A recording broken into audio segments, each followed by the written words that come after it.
तो hello guys, शुरुआत करते हैं आज की सुपर हीरो अपडेट से, जहां पे पता चल रहा है कि हेनरी कैविल को एमसीयू में एक नया रोल मिलने वाला है। हालांकि हम लोग ने कैविल को देखा है डेडपूल और वोल्वरीन में, जहां पे हम लोग को कैल्वरीन के रूप में दिखाई दिया है और ऑडियंस उन्हें काफ़ी पसंद भी की थी। लेकिन फिलहाल मार्वल उन्हें दोबारा से एक नए रोल के लिए कास्ट करना चाहता है और ये रोल शायद हो सकता है बियॉन्डर का।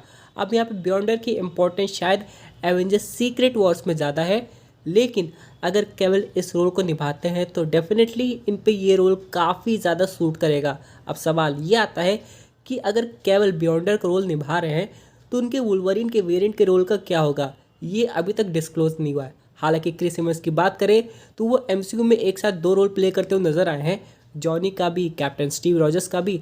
उसी तरह हो सकता है कैविल का भी कोई ऐसा कॉन्ट्रैक्ट हो जहाँ पे आगे जाके वो वुल्वरीन के रूप में भी हम लोग को देखने को मिलेंगे। हालांकि बियॉन्डर की बात करें तो उसकी एंट्री सीक्रेट वॉर में हो सकती है, लेकिन उसकी ग्लिम्स हम लोग को डूम्सडे के पोस्ट क्रेडिट सीन में देखने को मिल जाएगी। लेकिन अब चलिए बात कर लेते हैं हल्क की। अब यहाँ पे हल्क को कितनी इंपॉर्टेंस मिली है इन्फिनिटी वॉर के बाद, ये तो सब लोग जानते हैं। हालांकि प्रोफेसर हल्क का होना ज़रूरी था थोनोस के स्नैप को रिवर्स करने के लिए, लेकिन कब तक, यानी कि ऑलमोस्ट 5 साल बीत गए हैं और अब तक हल्क को वो मौका नहीं मिला जो उसे मिलना चाहिए। हालांकि हल्क अभी हम लोग को रिसेंटली दिखाई दिया था, लेकिन किसी और यूनिवर्स में, जब यहाँ पे डेडपूल ट्रैवल कर रहा था।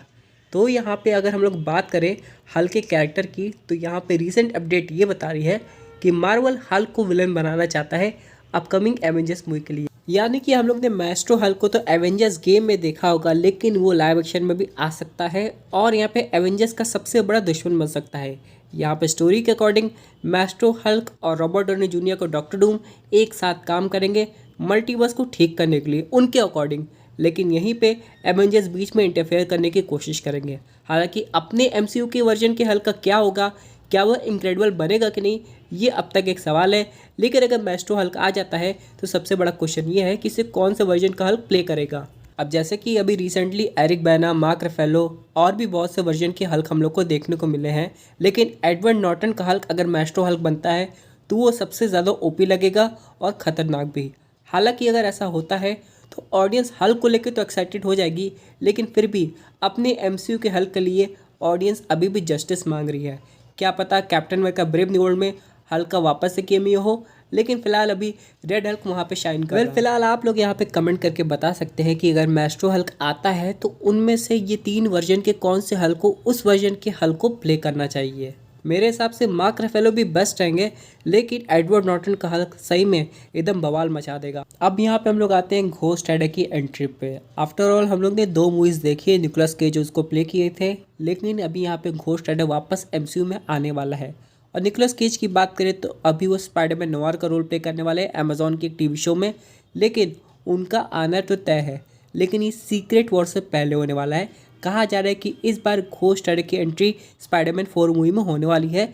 इसके पीछे भी एक रीज़न, जैसे कि हम लोग को यहाँ पे ये पता चला था कि जो स्पाइडरमैन है उसके जो इवेंट्स हैं वो एवेंजर्स डूम्सडे के बाद होने वाले हैं और सीक्रेट वॉर से पहले। तो डूम्सडे के बाद कुछ ऐसे इवेंट्स होंगे जो कि नए सुपर हीरो को इंट्रोड्यूस करेंगे, या फिर ओजी कैरेक्टर्स वापस आ जाएंगे, जैसे कि टॉबी का स्पाइडरमैन, ह्यू जैकमैन वुल्वरीन और भी बहुत कुछ।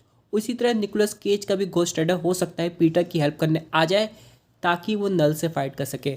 जैसे कि सिम्बियोट्स का हम लोग एक डिसएडवांटेज या फिर के एक डिसेबिलिटी हम लोग जानते हैं, वो लोग आवाज़ और आग से काफ़ी ज़्यादा डरते हैं, और यहाँ पे घोस्ट राइडर स्पाइडी की काफ़ी हेल्प कर सकता है नल से बैटल करने के लिए। अब यहाँ पे नल कब तक चलेगा ये तो वक्त ही बताएगा, लेकिन हाँ, इन दोनों का टीम अप भी काफ़ी ज़्यादा ओपी लगेगा।